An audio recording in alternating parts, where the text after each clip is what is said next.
Bismillahirrahmanirrahim. Assalamualaikum warahmatullahi wabarakatuh.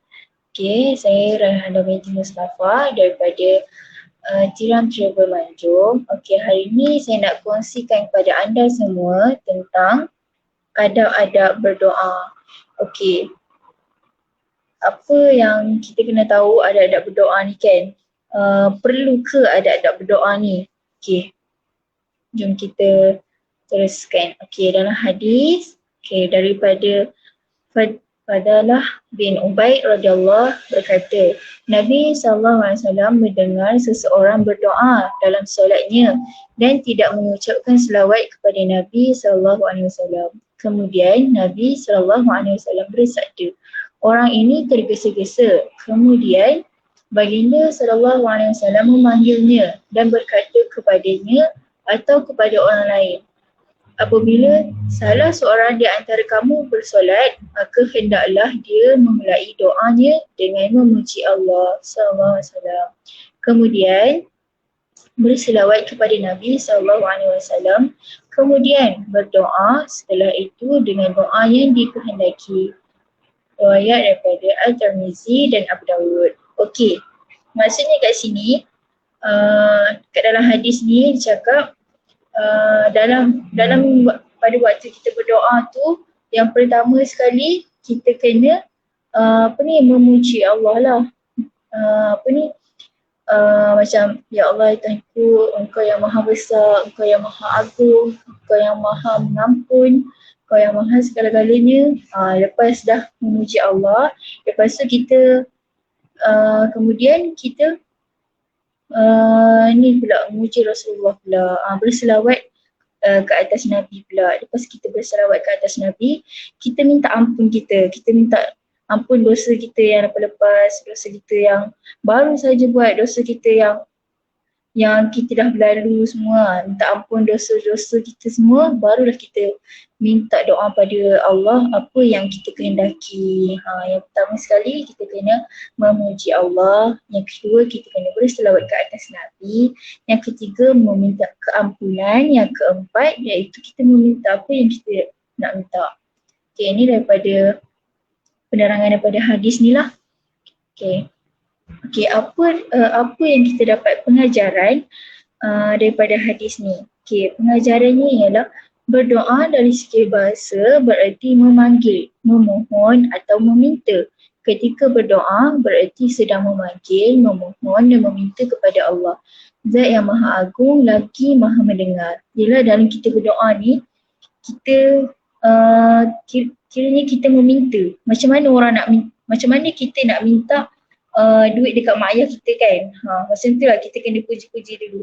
Mak ni cantik, mak ni baik, mak ni hari ni macam terlebih cantik lah.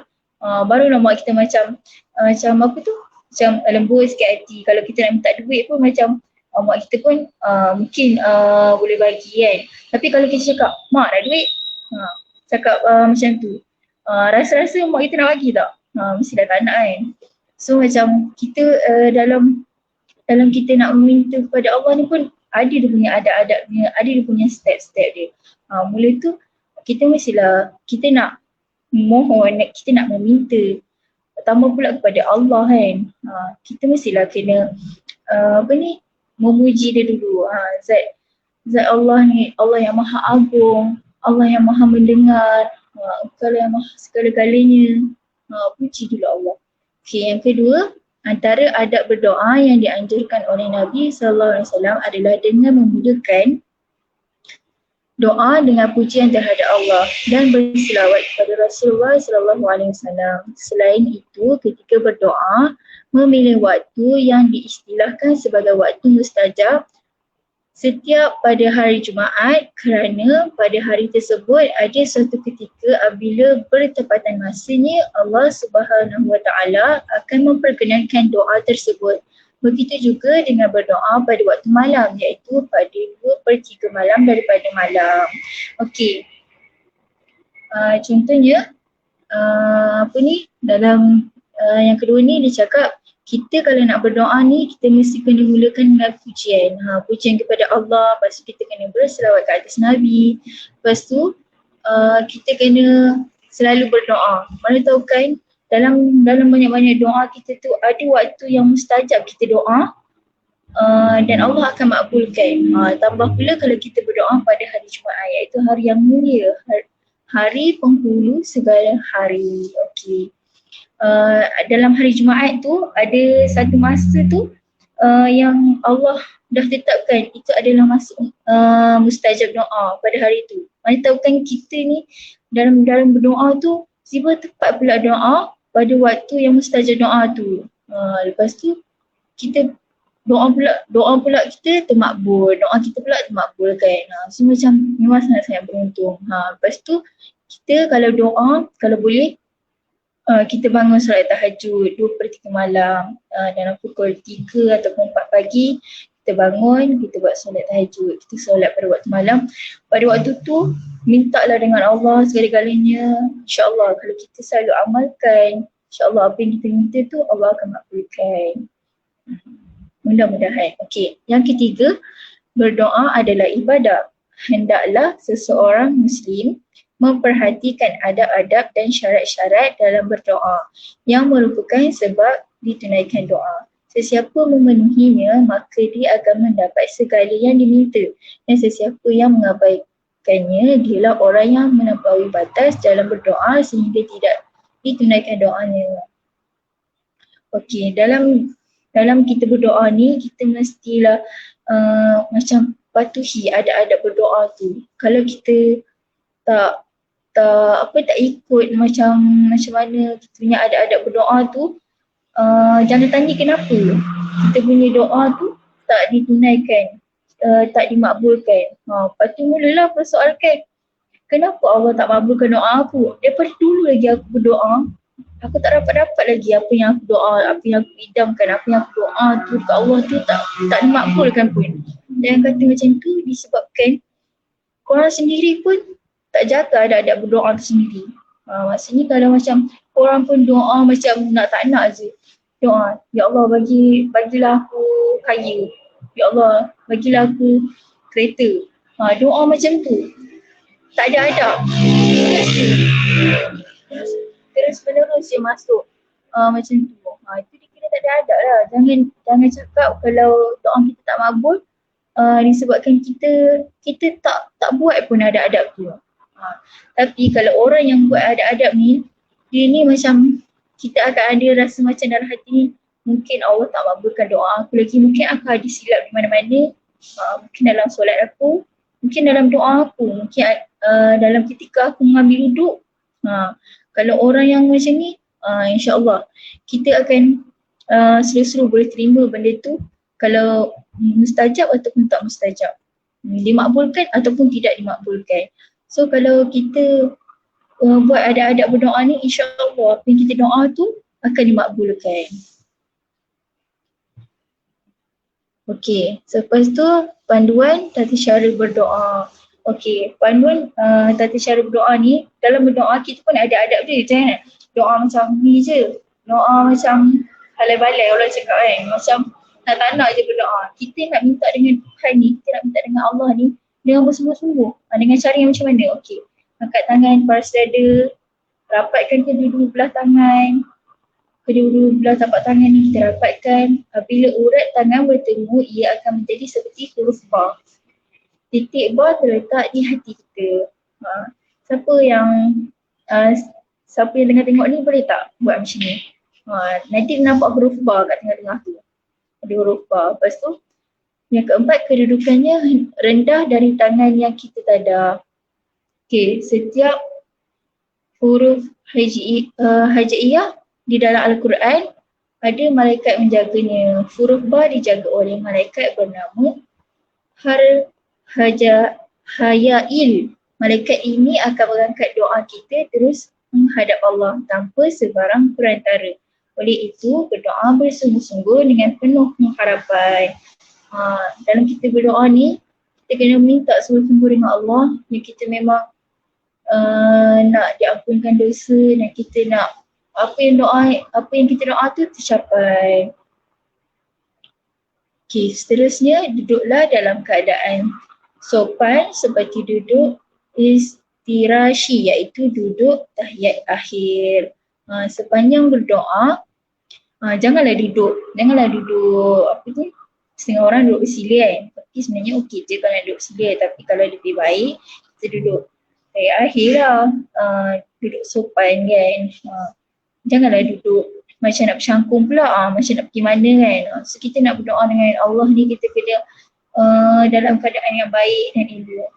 Okay, lepas tu sepanjang berdoa, banyakkan memuji kebesaran Allah dan menyebut nama-nama Allah yang lain yang bersesuaian dengan keperluan doa kita pada masa itu. Okay, kita mestilah kena, sepanjang kita berdoa tu, kita mestilah kena memuji kebesaran Allah. Maksudnya Allah yang maha besar, Allah yang maha agung, Allah yang maha segalanya, Allah yang maha pengampun, Allah yang maha dan sebagainya, banyak lagi kan. Allah maha segala-galanya kan. Okay, apa yang bersesuaian dengan doa kita lah kan. Okay, yang ketujuh, berdoa bersungguh-sungguh dari hati. Apa yang kita nak doa tu, kita kena memang sungguh-sungguh lah dari hati kita. Apa yang kita nak minta tu, kita minta sungguh-sungguh dengan Allah. InsyaAllah Allah akan makbulkan doa kita jika kita bersungguh-sungguh. Pastinya yang ke-8, ajarkanlah adab berdoa kepada seluruh ahli keluarga dari kecil. Kita memang sepatutnya kita kena ajar anak-anak ataupun adik-beradik ataupun siapa sahaja dalam keluarga kita daripada kecil lagi, kita dah kena ajar ada berdoa ni macam mana. Kalau tak nanti kalau tak nanti tak tahu macam mana ada berdoa. Daripada kecil lah kita kena ajar macam mana cara-cara nak berdoa supaya kita kalau nak berdoa tu kita tahu ada berdoa dan cara berdoa dengan betul supaya doa kita tu dimakbulkan oleh Allah. Okey, mengapa disuruh berdoa jika telah ditakdirkan? Setengah orang dia macam mempertikaikan, mempersoalkan kenapa kita perlu berdoa sedangkan benda tu dah ditakdirkan pun, Allah dah takdirkan pun benda tu, kita tak perlu doa. Ada setengah orang yang cakap macam tu. Sedangkan bila kita berdoa, sebenarnya bila kita berdoa tu, takdir kita ni boleh bertukar. Memanglah contoh kalau kita meninggal kan, pada tarikh sekian-sekian pada hari apa dan sekian-sekian kan. Tapi kita boleh tukar mungkin cara kematian kita. Mungkin kalau kita tak berdoa, mungkin cara kematian kita tu adalah dalam keadaan yang tragis, macam kena gilis ke, na'udzubillah kan. Tapi kalau kita berdoa, ya Allah ya Tuhanku, kau matikanlah aku dalam keadaan aku beribadat kepadamu, aku beriman kepadamu dalam keadaan husnul khatimah. Contohnya kita berdoa macam tu, insya-Allah apa yang kita doakan tu Allah akan dengar dan Allah akan makbulkan.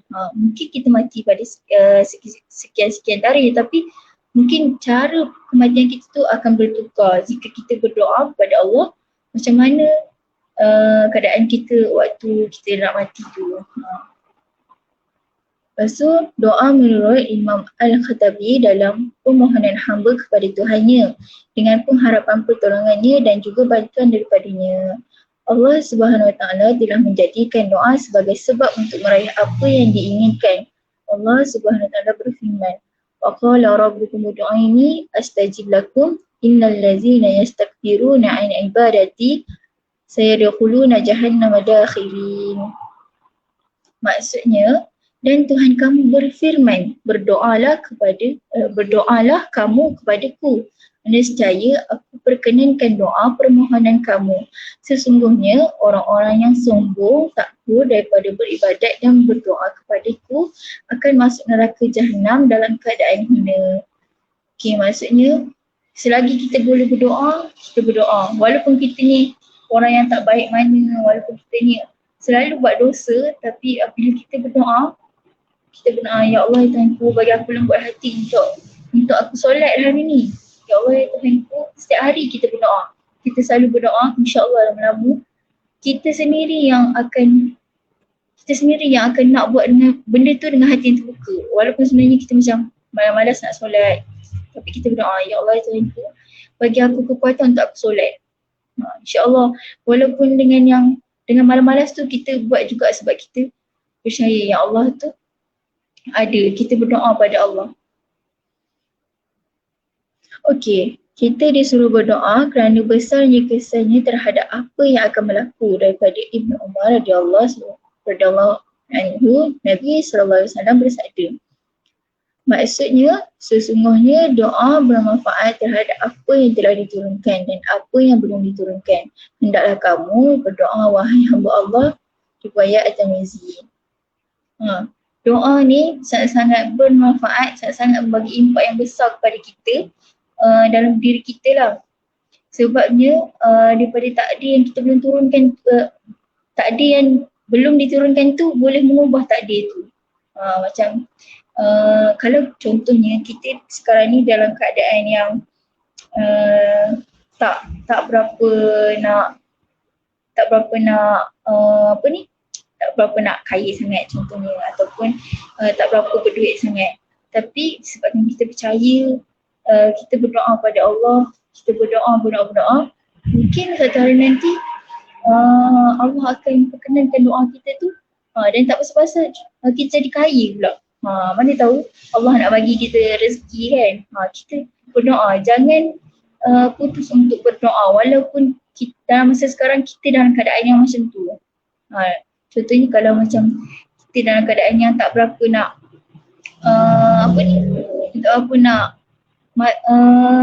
kuat sangat agama. Kita tak berapa kuat sangat agama, kita ni orang yang biasa je. Kadang-kadang solat, kadang-kadang tak solat, kadang buka tudung, kadang-kadang pakai tudung. Ada masa kita kuat iman sikit, kita pakai tudung. Tak ada yang kita tak ada iman pun, bukan tak ada iman, maksudnya kurang sikit iman, kita buka tudung. Tapi kalau kita terus berdoa, insya-Allah Allah akan perkenankan doa kita tu supaya kita akan jadi lebih baik dan kita tak putus untuk berdoa. Yang jadi kita tak putus untuk berdoa lah. Okay. Manakala dalam sebuah hadis lain, Nabi SAW menjelaskan betapa besarnya kuasa doa sehingga mampu mengubah sesuatu takdir. Daripada Thauban radhiyallahu anhu, Rasulullah SAW bersabda, maksudnya sesungguhnya seseorang itu boleh terhalang dari rezeki disebabkan dosa yang dilakukannya. Tidak ada yang dapat menolak takdir kecuali doa. Riwayat Ibnu Majah. Contohnya kita terhalang daripada rezeki disebabkan dosa kita yang lakukan sebelum ni. Contohnya macam kita jual lah, kita bisnes lah, contohnya kita jual baju lah contohnya. Tapi kenapa baju aku ni tak laku-laku? Kenapa tak ada orang beli baju aku? Rupanya disebabkan dosa kita yang pernah kita curi 2 orang sebelum kita buat bisnes baju. Sebabkan dosa tu yang kita buat. Tapi disebabkan kita berdoa, kita bertaubat, kita berdoa kepada Allah, mungkin disebabkan doa tu yang akan membuatkan dosa tu terhapus dan kita akan dapat rezeki daripada doa tu. Kalau contohnya kita buat dosa dan terus buat dosa tanpa kita rasa bersalah dan tanpa kita berdoa, mungkin kita punya rezeki tu akan terhalang. Mungkin rezeki kita tu akan sampai situ je. Sebabnya kita tak rasa pun nak berdoa, sebabnya kita tak rasa kita buat salah. Kalau kita berdoa, insya-Allah apa yang kita doakan tu Allah akan perkenankan dan Allah ni mendengar doa hamba-hambanya. Walaupun kita rasa macam kenapa aku punya doa ni tak dimakbulkan. Kenapa aku punya doa ni Allah tak makbulkan, Allah tak beri pun lagi apa yang aku nak. Tapi kalau daripada situ kan, kalau kita tanya soalan yang macam tu kan, kita kena tengok balik. Kenapa doa aku tak makbul? Ini sebab apa? Sebab daripada solat aku ke, perbuatan sehari-hari aku ke, ataupun macam mana cara aku ambil wuduk ke, itu kita kena tengok balik. Kenapa terjadinya benda yang macam tu? Kesimpulannya daripada adab-adab berdoa ni, daripada nas dan kenyataan di atas, jelas bahawa doa berperanan dalam meraih sesuatu yang diinginkan oleh seseorang. Allah SWT telah menjadikan doa sebagai sebab dalam meraih keampunan dan rahmat daripadanya. Begitu juga dalam memohon petunjuk. petunjuk, pertolongan serta rezeki daripadanya. Yalah, kita apa-apa pun kita yang penting sekali berdoa, sebab kita ni tak sering daripada membuat dosa. Manusia ni memang tak lari daripada buat dosa, walaupun tak kisahlah dosa kecil ataupun dosa besar, tapi doa tu adalah paling penting, sebab dalam doa kita boleh meminta segala apa yang kita nak, dalam doa kita boleh memohon keampunan, dalam doa juga kita boleh melembutkan hati orang lain daripada kita berdoa. Doa kepada Allah tu segala-galanya Allah yang buat, Allah yang jadikan dia begitu dan Allah yang jadikan dia begini. Jadi mungkin contohnya kita ada dalam masalah, tapi disebabkan kita berdoa, sebabkan benda tu Allah akan makbulkan dan Allah akan tunjukkan apa yang tersirat. Itu okey, sekian saja daripada perkongsian saya hari ini, iaitu adab-adab berdoa. Okey, kalau apa-apa pun jangan lupa dan jangan rasa serik lah untuk berdoa, sebabnya apa yang kita doakan tu Allah sentiasa dengar. Cumanya belum masa lagi, kalau tak makbul lagi doa, belum masa lagi sampai masanya untuk benda tu sampai pada waktunya, apa yang kita minta tu kan. Okay, jangan serik untuk berdoa lah, sebabnya Allah tu sentiasa mendengar apa yang kita doa. Okay, kalau kita rasa apa yang kita doa tu tak makbul lagi, tengok balik apa yang kita tak buat lagi, apa yang kita rasa kita kurang, kita tengok, kita perbaiki diri kita. Itulah yang sebaliknya. Okay, sekian daripada perkongsian saya hari ini, iaitu adab-adab berdoa. Praktiskan adab-adab berdoa. Kalau sebelum ni kita tak ikut cara-cara adab-adab berdoa, lepas ni kita kena buat adab-adab berdoa. InsyaAllah daripada kita buat adab-adab berdoa, InsyaAllah kita akan berikan makbul lah doa tu. Okay, sekian daripada saya. Sekian, terima kasih. Terima kasih yang menonton dan terima kasih yang tengok live ni. Okay, terima kasih.